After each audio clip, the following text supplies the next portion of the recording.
예, 안녕하십니까. 인천복지기준선 다시 봄을 주제로 발표하게 될 인천광역시 사회서비스원의 신상준이라고 합니다.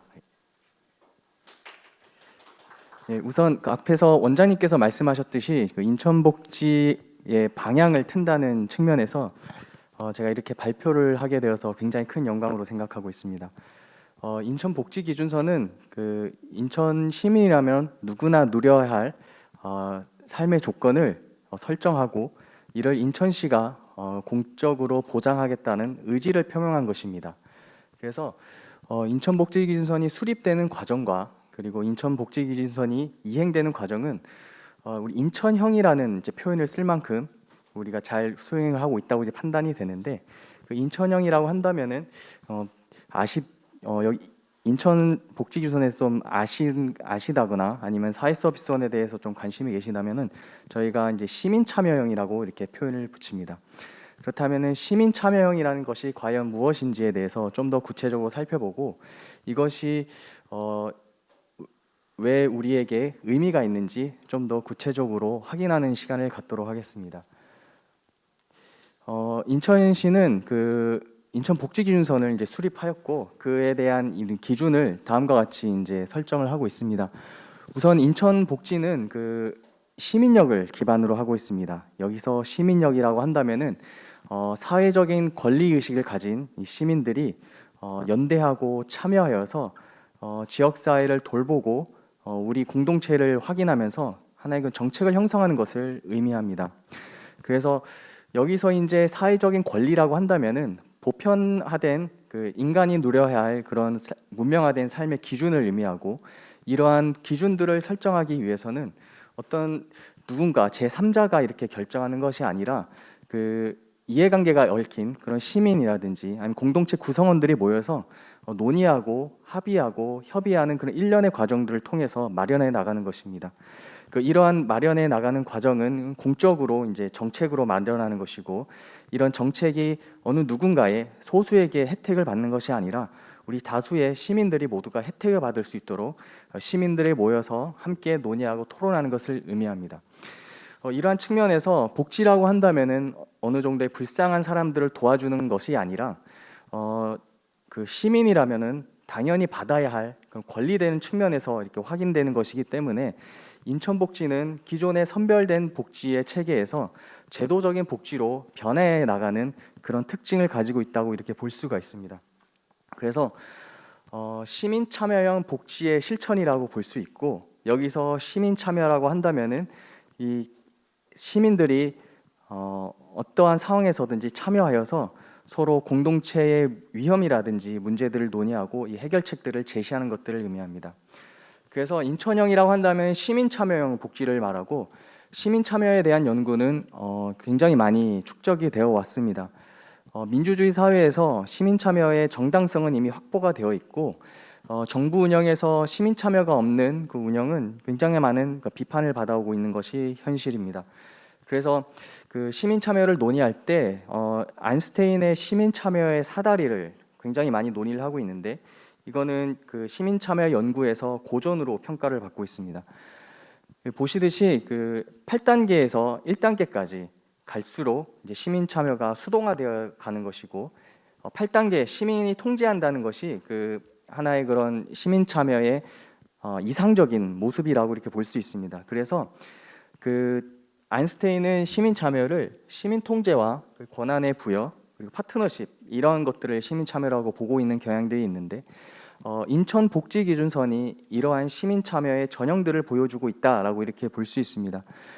이제 시민 참여가 논의되는 이유 중에 하나가 하나의 정책 과정에서 이제 시민들이 참여하는 것인데, 이 정책 과정은 크게 의제를 형성하고 그리고 정책을 결정하고 그리고 집행하고 평가하고 환류하는 그런 일련의 5가지 과정으로 구분되곤 합니다. 그래서 인천복지기준서는 이러한 정책 의제 형성과 그리고 결정 과정에서 인천복지기준선 연구와 2020년 10월 달에 발표된 인천복지기준선 발표를 통해서 형성이 되어 있고, 이러한 집행과 그리고 평가, 환류 등은 그 시민평가단에서 이렇게 행동하고 있다 이렇게 보시면 될 것 같습니다. 따라서 인천복지기준서는 우리가 시민 참여형이라고 논의했을 때 기존의 학술 연구에서 입증이 된 그런 정책 과정과 시민 참여의 전형들을 보여주고 있다고 이렇게 볼 수가 있고요. 그래서 이러한 과정별로 좀 역동적이면서 그리고 아주 활발하게 이렇게 참여가 이루어지고 있다 이렇게 볼 수가 있습니다. 이제 이후에는 그 인천복지기준선에 대해서 이제 말씀을 드리는데 시민이 참여하여 이제 복지의 설계도를 그린다 이렇게 볼 수가 있습니다. 그리고 시민이 제안한 것을 인천시가 수용하였는데 이러한 추진 체계를 형성하고 학습과 연구, 참여와 토론 등을 통해서 기존의 그런 그 정책 운영 과정이 그 정부 주도였다면은 인천복지기준선의 수립 과정은 민관학 협력의 전형을 보여주고 있다 이렇게 볼 수가 있습니다. 그래서 이러한 그 기준선들을 설정하고 영역별로 총 118개 과제가 만들어졌던 그런 특징이 있습니다. 하나의 그런 일종의 거버넌스의 실험장이 된다고 이렇게 볼 수가 있는데요.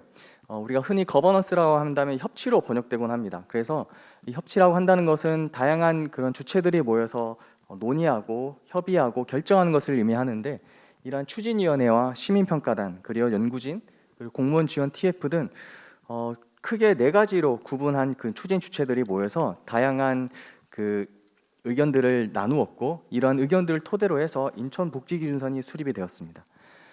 인천복지기준선은 앞서 말씀드렸다시피 다양한 협의와 논의를 거쳐 이루어졌고요.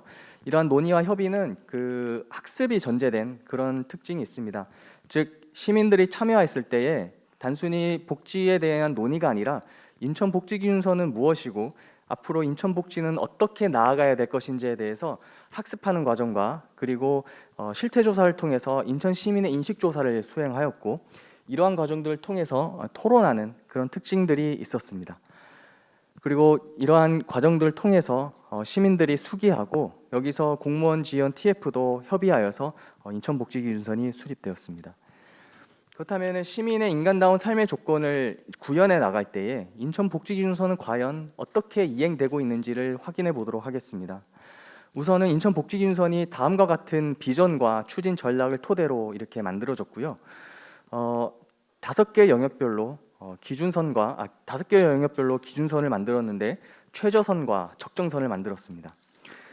그리고 총 118개가 과제가 만들어졌습니다. 당시에 인천복지기준선이 만들어졌을 때에 타 지자체와 비교해서 굉장히 많은 과제가 이제 포함이 되어 있고 각 분과별로 그 기준 최저선과 적정선을 달성하기 위해서 인천시가 사업들을 지금 수행하고 있습니다. 그리고 소득, 교육, 소득, 건강, 주거, 교육, 돌봄 등 5개 분과별로 이렇게 구분이 되어 있고 밑에 표를 보시면은 그 인천복지기준선 수립 연구에서 제시한 각 분과별 특징들을 구분하여 표시하였는데 각 분과별 그 구분된 특성에 맞게 사업이 수립되고 이행되고 있습니다. 이러한 인천복지기준선의 특징은 2020년 10월 29일에 인천 최종 발표되었습니다. 그렇다면은 그 이러한 발표가 된 것들이 어떻게 이행되고 있는지에 대해서는 그 앞선 말씀드렸던 시민평가단들이 이렇게 활동을 하고 있습니다. 시민평가단은 2021년 4월 1일에 위촉이 되었습니다. 총 18명이 위촉이 되었고요. 작년에 2021년도에 인천복지기준선 시민평가단이 총 18회를 모여서 협의하고 논의하였습니다.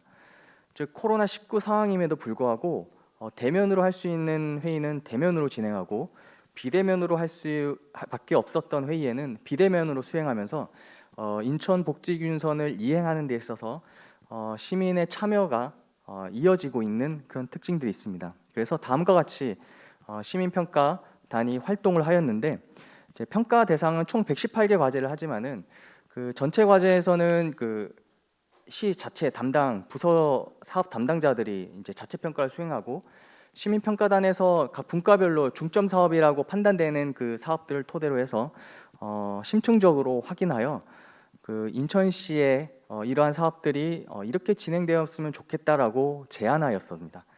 그래서 이러한 과정들을 통해서 지금 1년 동안 이제 활동을 하였고 이번 연도에도 인천복지기준선 시민평가단이 지금 운영 중에 있습니다. 앞선 말씀드렸던 계속해서 인천복지기준선을 이해하는 그런 기본적인 관점, 틀 이런 걸 봤을 때는 이제 시민 참여입니다. 시민 참여라고 한다면은 이런 사회적인 권리를 가진 시민들이 모여서 논의하고 나의 개인의 이익이 아니라 우리 공동체의 이익은 무엇이고 우리 지역 사회가 앞으로 나아갈 방향들은 무엇인지에 대해서 논의할 수 있는 장을 의미합니다. 이게 앞에서 지금 보시는 그 사진은 재작년 2020년 시민 대토론회 때 모였던 그런 사진이고요. 이런 토론회를 통해서 이제 인천 복지에 대해서 성찰하고 논의한 그런 과정을 거쳤습니다. 우선 그 인천 복지기준서는 특정 개인의 것이 아니라 사회적인 합의의 산물입니다. 따라서 우리 모두의 것이라고 표현을 할 수 있고요. 이런 우리의 모두의 것이 실제로 이행하기 위해서 시민평가단을 위촉했습니다. 초기에는 시민평가 모니터링단이었는데 시민평가단으로 변경이 되었습니다. 통상 모니터링이라고 한다면은 사업의 목표와 계획을 점검하는 것으로 이렇게 정의되곤 하는데 평가라고 한다면은 이 모니터링의 역할과 더불어서 해당 사업의 효과성을 또 확인하는 그런 것을 평가라고 정의합니다. 즉 시민평가 모니터링단에서 시민평가단으로 명칭이 변경된 것은 이러한 시민의 그런 평가를 인천시가 좀 더 넓은 범위에서 확인하겠다는 그리고 수용하겠다는 것을 의미합니다. 따라서 시민평가단의 평가 결과를 이제 공공에서 이제 수용해서 이거에 대한 그런 사업 담당했을 사업 이행과 그리고 복지균선 그 달성에서 참고하고 있습니다. 여기에 보시면은 서울시는 시민 모니터단을 2013년에 출범하였으나 2015년에 중단하였습니다. 다 아시듯이 지자체 차원에서 복지기준서는 서울시에서 가장 먼저 수립이 되었습니다. 이 수립이 되고 나서 서울시는 2013년도에 시민 모니터단을 이제 발족을 했는데 2년의 활동을 거치고 나서 이것이 중단이 되었습니다. 해당 보고서를 읽어보면은 시민평가단의 그 평가에 대한 실효성에 대한 문제 제기를 하였다고 이렇게 언급을 하고 있는데 이 실효성에 대해서는 두 가지의 해석이 가능할 것 같습니다. 첫 번째는 시민 모니터단에서 그런 그 사업의 평가를 좀 부실하게 하였던가 아니면 시민 모니터단에서 적절하게 아주 이상적으로 사업을 점검을 하였음에도 공공에서 이를 수용하지 못한 그런 두 가지로 해석할 수가 있는데 하여튼 제가 심층적으로 확인하지는 못하였지만 팩트는 2015년에 시민 모니터단이 중단된 것입니다. 지금 인천시는 시민평가단이 지금 2년의 위촉 기간을 거치면서 내년까지 이제 활동할 것으로 지금 보고 있는데 과연 시민 참여가 지속적으로 이어지는 것은 이제 상황에 따라서 이제 좀 확인해 봐야 되지만은 하여튼 지금 지자체 차원에서 지금 활동하지 않고 있는 시민평가단을 우리 인천시는 수행하고 있다라고 이렇게 보시면 될 것 같습니다. 두 번째로는 시민과 함께하는 인천 복지기준의 성과평가입니다. 인천 그 복지기준서는 이제 공공의 재정이 투입되고 있는 것이기에 이러한 성과평가는 굉장히 중요합니다. 향후 이제 이 발제가 끝나고 토론회 때 한번 이 성과평가에 대해서 좀 더 구체적으로 논의할 필요가 있을 것으로 보여지는데 실제로 이제 성과평가 인천 복지기준에 대해서는 성과평가를 하기가 굉장히 어려운 특징이 있습니다. 그래서 이후에 이거에 대해서는 좀 더 구체적으로 좀 이후에 논의할 필요가 있을 것 같고요. 다만 그 성과평가의 실행은 꼭 필요할 것으로 보여집니다. 그래서 5개 영역별로 기준선에 대한 즉 최저선과 적정선에 대한 달성도를 점검할 필요가 있고요. 이러한 달성도를 점검함으로 인해서 향후에 인천복지기준선 고도화를 위한 아니면 인천복지기준선 2.0을 위한 수립에 참고할 필요가 있다고 볼 수 있습니다. 그래서 성과평가라고 한다면 크게 질적인 평가와 양적인 평가로 이렇게 나눠지는데 양적인 평가라고 한다면은 객관적인 지표로 해서 인천 복지의 현황을 확인하는 것이고 질적인 평가라고 한다면은 분야별로 시민들이 모여서 과연 인천 복지기준선이 해당 분야를 적절하게 달성하고 있는지를 논의하고 결론 짓는 것으로 볼 수가 있습니다. 이제 마지막으로는 저희 앞서서 계속해서 말씀드렸던 그 민간 협력의 전형이라고 볼 수 있는 그 인천복지기준선이 인천의 사회적 안전망을 구축하였는데 이것을 촘촘히 더욱더 구축하기 위해서 시민의 의견을 수렴하는 이런 참여와 토론의 장이 마련해야 되지 않을까 이제 생각을 하고 있습니다. 흔히 우리는 이제 민주주의 사회에서 정책 결정은 이제 공론장이 필요하다고 이렇게 볼 수가 있습니다.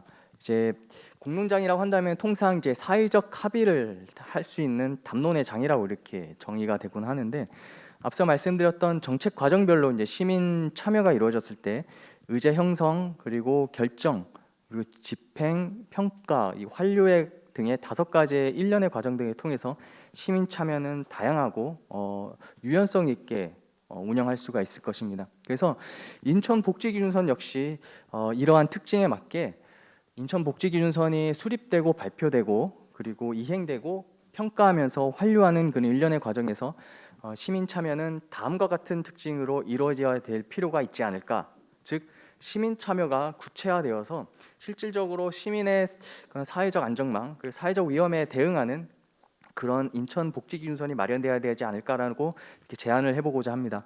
일단 첫 번째는 정보 제공입니다. 인천복지기준선은 인천 시민을 대상으로 하고 있지만은 실제로 인천 시민이 인천복지기준선을 좀 알고 있을까라는 그런 의문이 듭니다. 따라서 인천복지기준선에 대한 홍보가 필요하고요. 이 홍보를 위해서는 뭐 설명회나 공청회 아니면 시민들이 참여할 수 있는 그런 인터넷을 통한 정보 제공, 그리고 소식지를 발간하거나 아니면 시민평가단에서 제시한 시민평가단에서 결론 내려진 평가 결과를 공개하여서 인천 시민이 이거를 활용할 수 있도록 이렇게 하는 것이 시민 참여의 또 다른 유형 중에 하나이지 않을까라는 생각이 듭니다. 두 번째는 협의입니다. 인천복지기준선의 수립과 이행 과정에서는 협의가 굉장히 잘 이행되고 있다고 저는 개인적으로 판단하고 있습니다. 그 이유는 앞서서 계속해서 제가 말씀드렸던 것들이 될 수가 있을 것이고요. 그리고 협의를 위해서는 이제 복지자문단이라든지 아니면 토론회, 위원회, 시민평가단 등 이러한 과정들을 통해서 협의가 이루어져야 될 필요가 있다고 보여지고요.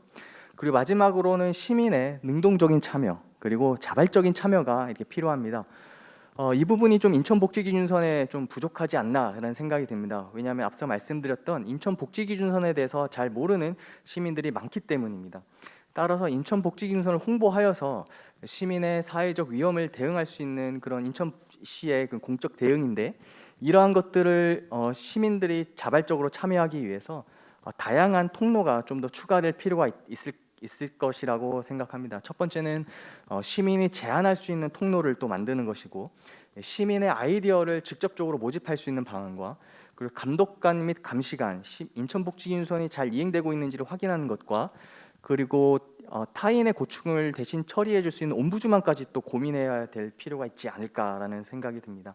그래서 우리가 공론장이라고 한다면은 굉장히 추상적이고 사회적 합의를 달성할 수 있는 그런 담론의 장이라고 볼 수가 있는데, 이러한 것들을 구체화시키기 위해서는 이러한 시민 참여의 장이 좀 필요하지 않을까라는 생각이 듭니다.